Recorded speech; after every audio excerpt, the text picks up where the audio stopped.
माझं सोलापूर न्यूजमध्ये आपल्या सगळ्यांचं स्वागत। मंडप साहित्य आणण्यासाठी जाताना रस्ता सोडायला सांगितल्याने रस्त्यावर भांडणाऱ्या दोघांनी पिकअप चालकाला हाताने व लाथाबुक्क्याने मारहाण केली।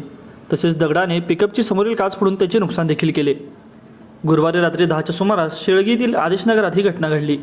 या प्रकरणी त्या दोघांविरुद्ध जोडभाऊपेठ पोलीस ठाण्यामध्ये गुन्हा दाखल केला आहे।